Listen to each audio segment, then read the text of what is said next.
Shalom pemirsa yang selalu setia menyaksikan channel YouTube dari Jemaat Rumah Sakit Advent Bandung. Kita bertemu kembali untuk mendiskusikan pelajaran sekolah sahabat di pelajaran yang ke-10. Kebetulan Ibu Marice tidak bersama dengan kami, jadi kami berdua akan melayani di pertemuan kali ini. Bersama saya, Pendeta David Panjaitan dan Pendeta Marupapa Sitorus. Sebelum kita lanjutkan diskusi kita tunduk kepala dan berdoa. Tuhan, kami akan melayani di kesempatan ini untuk berdiskusi bersama, menyampaikan ide-ide tambahan untuk pelajaran sekolah sahabat yang ke-10 ini Tuhan. Menjadi berkat bagi masing-masing kami. Di dalam nama Tuhan Yesus kami berdoa dan mengucap syukur. Amin. Baik, pelajaran sahabat yang ke-10 judulnya adalah aturan main.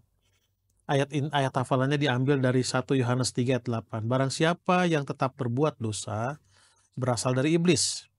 Sebab iblis berbuat dosa dari mulanya. Untuk inilah anak Allah menyatakan dirinya, yaitu supaya ia membinasakan perbuatan-perbuatan iblis itu. Saya ingat pada waktu saya menyaksikan sebuah film dokumenter perang sipil di Amerika, Civil War, menjelang terbentuknya negara Amerika, ada peperangan antara Inggris dengan warga asli, artinya pendatang yang ada di Amerika. Ada satu aturan main dalam peperangan itu yang harus dipatuhi oleh semua orang yang ada di medan perang. Artinya kalau ada lawan sudah terluka, itu tidak boleh diganggu. Lalu bagian medis, lalu bagian wartawan itu tidak boleh diganggu, sehingga mereka mempunyai tanda khusus. Nah, kali ini kita akan membicarakan aturan main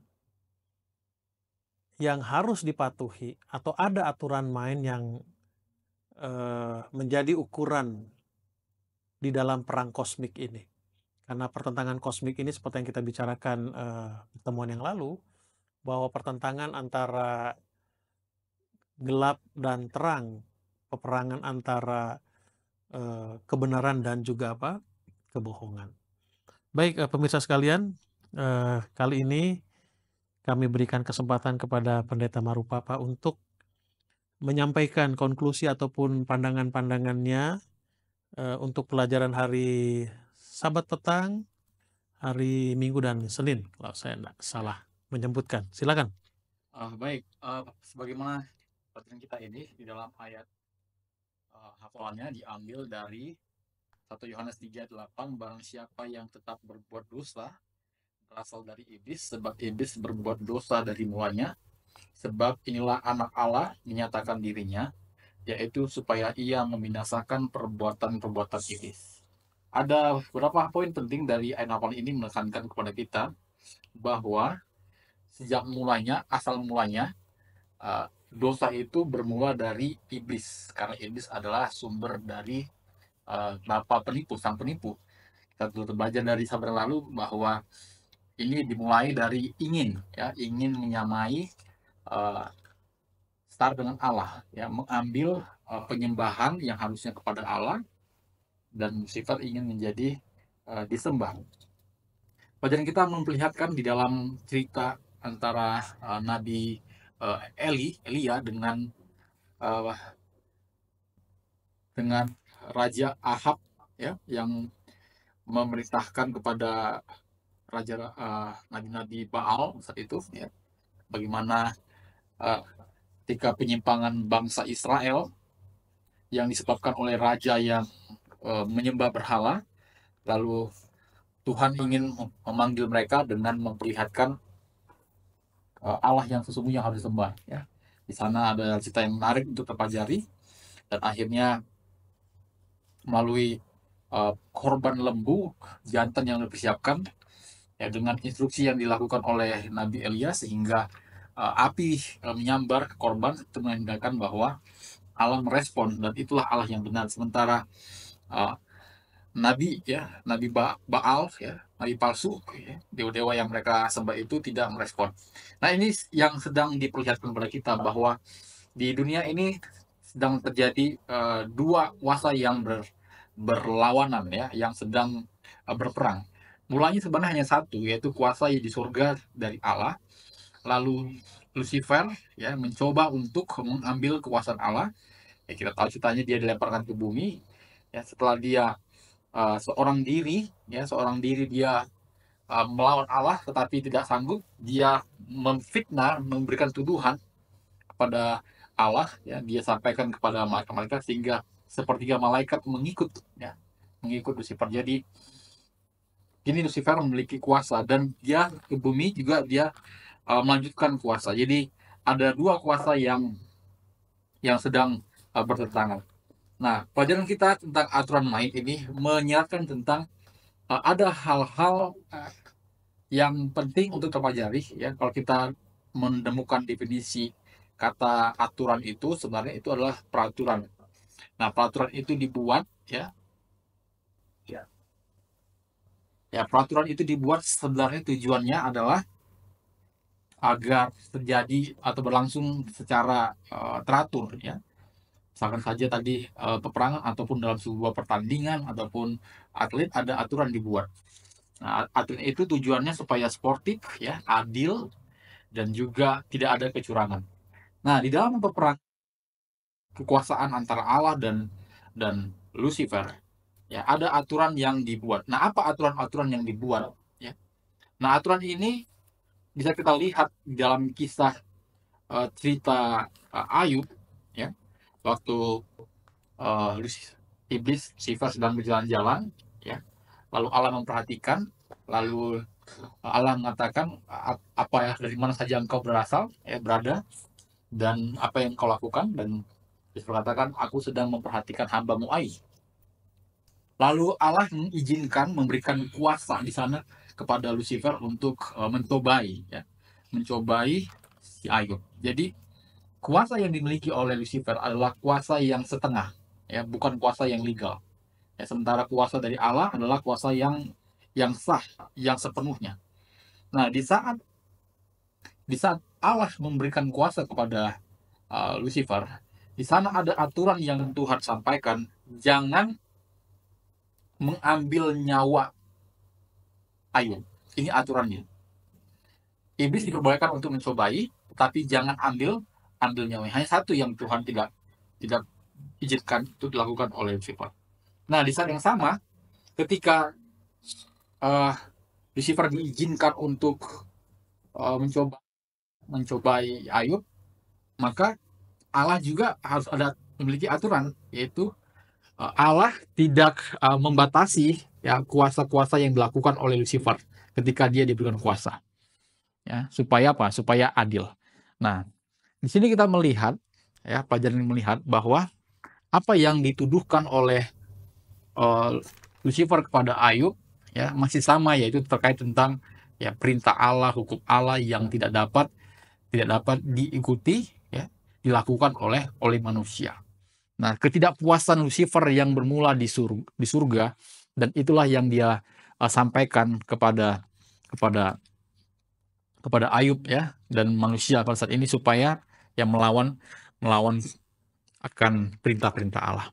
Nah, di hari Minggu kita melihat di sini bagaimana di saat pertentangan ini terjadi dalam masa Daniel ya. Di sana ada utusan malaikat Allah yang bertahan ya untuk menjaga akan situasi pertentangan yang terjadi ketika si Daniel dan juga berada di istana Nebukadnezar. Nah, kita melihat di sini bahwa ketika pertentangan terjadi ya, Tuhan selalu memberikan ya, menyampaikan pesan kepada umatnya ya, supaya apa? Supaya mendapat petunjuk agar tetap merasakan bagaimana penyertaan Tuhan. Nah, konflik ini ya masih berkaitan dengan apa? Dengan kuasa. Nah, mari kita pindah ke hari Senin. Nah, di sana ya kita melihat dalam kitab Wahyu dijelaskan bagaimana eh, kuasa Lucifer, ya si iblis itu juga ya mengajak pengikut-pengikutnya, dan kuasa itu pun dia bagikan kepada eh, pemimpin-pemimpin dunia, dalam hal ini berkaitan dengan kekuatan politik dan agama dunia. Nah, apa yang dilakukan oleh Lucifer tujuannya adalah untuk ya memperkuat kuasanya dan memperluas kuasanya sehingga bisa melawan akan kekuatan atau kuasa yang dimiliki oleh Allah. Nah, kalau kita baca di dalam kitab Wahyu pasal 13 sampai 1 dan 8, ya itu jelas sekali bagaimana ya ada muncul naga ya yang kemudian diserahkan kekuasaannya kepada si naga tua itu ya supaya dia memperkuat kekuasaannya. Nah, hal yang lain boleh kita lihat di sini adalah ketika pertentangan ini terjadi, Allah tidak boleh melanggar akan aturannya, dan iblis juga tidak boleh melanggar apa aturan yang sudah dibuat oleh Allah. Dan ini jelas sekali, ya. Allah adalah kasih dan Dia tidak melanggar ya apa yang Dia telah komitmenkan, apa yang Dia telah janjikan dan seterusnya. Ini aturan yang jelas yang dibuat dan Allah tidak melanggarnya. Dan hal ini sebenarnya untuk menyatakan bahwa hukum Allah, perintah Allah dapat dilakukan oleh semua umatnya. Kira-kira begitu ringkasannya, Pendeta Panjaitan. Baik, terima kasih Pendeta Marupapa. Sebelumnya kami mohon maaf oleh karena tadi ada kesalahan teknis sedikit, suara daripada Pendeta Marupapa tidak keluar, sehingga kami harus mengganti daya dari clip on yang kami punya. Sekali lagi tolong dimaafkan.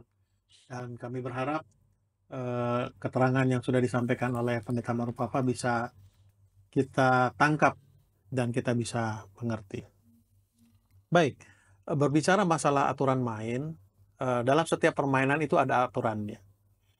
Nah, di dalam pelajaran Sekolah Sabat kali ini, salah satu aturan main itu adalah ayat hafalan tadi. Siapa yang tidak menurut atau berbuat dosa, memang dia itu adalah pengikut siapa? Pengikut iblis. Itu aturan mainnya. Nah, di dalam ayat hafalan tadi itu tersirat juga bahwa Allah menginformasikan bahwa setiap makhluk hidup, terutama manusia, mempunyai hak untuk memilih. Ya, mempunyai hak untuk memilih. Jadi aturan mainnya adalah Allah memberikan kesempatan kepada manusia untuk memilih, lalu Allah juga memberikan aturan main kepada setan,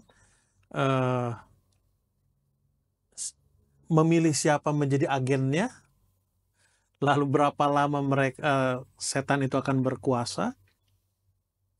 Dan kenapa kita tahu bahwa berapa lama setan berkuasa? Oleh karena Allah jelas memberitahukan bahwa Alkitab Sekolah Sabat kita memberitahukan bahwa penguasa dunia yang sementara. Nah, kalau kita baca pelajaran Sekolah Sabat hari Rabu, jelas di sana dikatakan di alinea keberapa ini ya? Sebentar, 1, 2, 3, 4, 5. 5 saya sebut dengan alinea yang bold itu. Namun demikian, ada aturan yang membatasi apa yang dapat dilakukan Allah, namun tetap sesuai pada prinsip-prinsip di balik pemerintahannya. Batasan ini mencakup setidaknya 1, pemberian kebebasan memilih pada makhluk ciptaan, dan perjanjian aturan main yang tidak kita ketahui setidaknya saat ini. Ada aturan main yang kita nggak tahu. Tetapi yang jelas, yang Allah tunjukkan kepada kita aturan main itu adalah hak memilih. Seperti saya sudah ungkapkan di awal, dan hak memilih itu bagian dari ekspresi kasih Allah.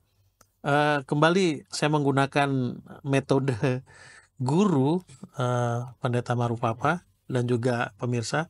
Boleh teman-teman multimedia untuk zoom gambar saya ini, coret-coretan kecil boleh di zoom in ya. Nah, saya gambarkan, bisa lihat ya. Ini adalah Allah. Oke, oke ya. Ini adalah Allah. Allah mengekspresikan kasihnya itu dengan satu, dia marah. Marah itu bukan kepentingannya. Lalu dia juga cemburu. Lalu dia juga mengekspresikan keadilannya. Nah, kasih Allah ini juga mengizinkan setan menyebarkan isu yang tidak baik mengenai Allah. Mengenai Allah. Nah, ini aturan mainnya disebutkan adalah hak memilih. Aturannya bebas. Tidak, kalimat tadi sungguh menarik. Ada batasan-batasan yang bisa Allah lakukan. Dengan kata lain, Allah tidak menggunakan kekuasaannya untuk membuat manusia itu memilih. Tetapi inilah hebatnya Allah kita. Allah mengizinkan, silakan kalian mau pilih yang mana. Lalu itu diperbandingkan dengan pengalaman Elia. Di sana dibicarakan masalah Allah huruf kecil. Allah itu pencipta, Allah itu yang menyediakan segala kebutuhan, Allah itu juga pelindung, dan apa sebagainya. Nah, diekspresikan di sana atau diceritakan di sana bahwa Allah-Allah yang mereka sembah itu adalah Allah-Allah yang palsu, Allah-Allah yang menuntut korban-korban. Artinya tidak ada kebebasan memilih yang diberikan kepada pengikutnya. Tapi apa? Paksaan. Oh, kalau kamu tidak kasih, kamu pasti akan merasakan peristiwa seperti sekarang ini.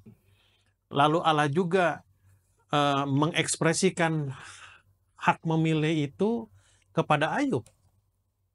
Setan kan menuduh, karena kamu jaga, karena kamu kirim malaikat, karena kamu kasih harta kekayaan dan sebagainya, makanya Ayub jadi begitu. Lalu Allah katakan, oke, silahkan, tapi aturan mainnya jangan sentuh nyawanya. Lalu aturan mainnya jangan paksa Ayub. Saya pun tidak akan memaksa Ayub, karena aturan mainnya adalah hak memilih itu. Itu satu kebebasan yang menjadi salah satu aturan main yang berlangsung pada saat pertentangan kosmik itu berlangsung. Lalu saudara-saudara sekalian, kembali diulangi di pelajaran Sekolah Sahabat kita ini, khususnya pelajaran hari Rabu, dikatakan bahwa pemerintahan Allah itu dasarnya adalah kasih. Ya, kalau saya bicara mundur lagi, kasih itu diekspresikan kepada 10 hukum. Kasih hukum itu kan ada dua loh batu, makanya dibilang dua loh batu. Ditulis sebelah menyebelah kalau saudara baca di buku Ulangan ataupun Bilangan. Nah, kasih Allah itu diekspresikan di sana. Nah, kita sama-sama tuh hanya mengulangi saja saya ini, bahwa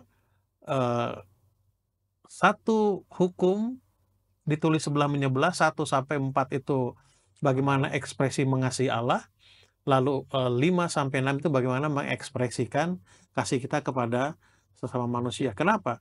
Karena sulit rasanya kita menghormati orang lain sementara kita tidak menghormati pencipta kita. Sulit rasanya kita menghormati pencipta kita tanpa menghormati sesama kita. Kalau saya boleh ilustrasikan dalam hubungan muda-mudi, ini saya selalu menggunakan ilustrasi karena menurut saya lebih mudah dimengerti, lebih mudah dirasakan, karena banyak orang mengerti tapi tidak merasakan. Biasanya kalau hubungan itu sudah semakin serius, pihak wanita akan katakan begini, "Kalau abang serius, datangilah orang tua." Sulit rasanya kita mencintai perempuan itu dengan tulus kalau kita tidak menghormati orang tuanya. Itu sangat sulit. Nah, tidak heran makanya ada sebutan waktu masa-masa SMA, saya tidak tahu sekarang apakah masih ada istilah itu, namanya backstreet, pacaran sembunyi-sembunyi. Ya kenapa? Tidak berani ketemu orang tuanya. Ya, tidak berani. Bukan berarti saya katakan yang melakukan itu tidak cinta murni kepada pasangan, bukan itu poin saya. Poin saya adalah biasanya cinta yang murni itu pada saat kita respect kepada pacar kita, di saat yang sama kita akan respect kepada siapa? Orang tuanya. Demikian juga sebaliknya. Pada waktu kita respect kepada orang tuanya, atau kita respect kepada anak kita, pacar kita, kita akan apa? Menyayangi orang tua daripada pasangan kita. Itu satu aturan main yang tidak bisa dirubah, atau istilahnya otentik, tidak bisa diganggu gugat. Oke. Kita masuk pelajaran hari Kamis, batasan aturan main. Ada batasan-batasan yang diajukan atau batasan-batasan yang berlaku untuk peperangan ini. Dalam kedua narasi ini, tampaknya ada batasan atau aturan main yang secara dinamis terkait dalam hal-hal seperti iman dan doa. Di bagian lain, kita melihat banyak bukti bahwa doa membawa perubahan di dunia ini, membuka jalan bagi tindakan ilahi yang mungkin tidak dapat dilakukan atau secara moral. Namun, kita tidak boleh salah berpikir bahwa iman dan doa adalah satu-satunya faktor. Bisa jadi masih banyak faktor lain yang mungkin tidak kita sadari. Jadi, untuk memenangkan pertandingan itu, aturan mainnya adalah kita berpegang kepada iman. Juga berpegang kepada doa. Walaupun di kalimat berikutnya dikatakan masih banyak aturan-aturan main yang mungkin kita tidak sadar. Sederhananya, saudara-saudara, adalah pada saat terjadi perang kosmik itu, aturan mainnya adalah ayat hafalan tadi. Ya, kalau boleh saya mundur kepada ayat hafalan tadi, kan dikatakan demikian. Barang siapa yang tetap berbuat dosa berasal dari iblis, sebab iblis berbuat dosa dari awalnya. Artinya aturan main itu kan itu. Saya juga sudah ungkapkan tadi di awal saya punya tapi tidak apa-apa saya ulangi. Aturan main itu adalah siapa yang berbuat dosa berarti pengikut iblis. Sementara yang tidak berbuat dosa berarti bukan pengikut iblis. Saya ulangi, saya dalam bahasa yang lain. Barang siapa berbuat dosa, itu adalah pengikut iblis. Yang tidak berbuat dosa, itu adalah pengikut siapa? Pengikut Allah. Nah, kembali yang menjadi pertanyaannya adalah, apa dosa itu? Kan itu, apa dosa itu? Saudara boleh search di Bible Concordance ataupun di Alkitab elektronik saudara-saudara. Di dalam buku Roma 14 ayat 23 dikatakan, apa saja yang kita lakukan tanpa kepercayaan itu adalah dosa. Bayangkan nabi-nabi Baal itu, pengikut mereka itu, melakukan apa ritual yang mereka biasa jalankan, berdasarkan keyakinan mereka atau berdasarkan ketakutan mereka. Itulah aturan main iman tadi. Ya, sekarang kita melakukan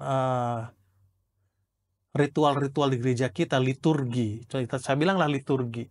Kita melakukan itu berdasarkan keyakinan kita atau berdasarkan nggak enak, nggak dilihat orang nggak lakukan. Ya, saya sering bicarakan masalah persepuluhan, persembahyan itu saya pikir yang paling mudah untuk dilihat. Jadi pada waktu kita mengembalikan persepuluhan itu oleh karena apa? Oleh karena kita imani atau oleh karena karena saya pegawai mission. Kedua, takut nanti ada kunjungan perlawatan khusus dari gembala untuk masalah penatalan, itu yang mana? Maaf saya katakan ini, saya harus minta maaf lebih dahulu. kita perlu kaji ulang. Coba lihat kantong persepuluhan yang kita pegang. Saya pikir tidak di semua tempat, tapi di tempat yang pernah saya layani, ada itu ditulis di lembarannya. Ini persepuluhan, berapa persen tinggal di jemaat, berapa persen tinggal di conference, berapa persen tinggal di uni, divisi, GC, dan apa sebagainya. Coba kita kaji ulang dulu ini. Apakah ini membawa kita kepada keyakinan kita atau kepada pengertian kita? Itu apa sebenarnya? Kembali, itu aturan main. Lalu yang kedua dibilang masalah doa. Doa itu adalah alat komunikasi. Ya, kalau kita baca Step to Christ ada dua pengertian doa. Doa itu adalah alat komunikasi, lalu doa itu adalah nafas hidup. Nafas hidup seseorang. Secara iman tentunya. Nah, sederhana saja. Siapa yang mengandalkan iman, siapa yang selalu mengandalkan komunikasi dengan Tuhan, berarti itu adalah pihak Tuhan, bukan? Kalau yang tidak, berarti pihak daripada siapa? Daripada Lucifer. Itu saja aturan mainnya. Ya, siapa yang bergabung ke sini, melakukan hal-hal yang disarankan, itu berarti saya kira satu grup. Nah, kembali pertanyaannya, apa dosa itu? Ya, dosa itu apa? Kalau kita baca ini saya ulang-ulangi 1 Yohanes 3:4, dosa itu adalah melanggar perintah Tuhan. Kenapa? Sejak awal memang Lucifer melanggar perintah Tuhan. Berarti pengikutnya pun melanggar perintah Tuhan. Nah, pada waktu mengikuti perintah Tuhan ini, apakah itu paksaan atau itu memang kebebasan memilih kita?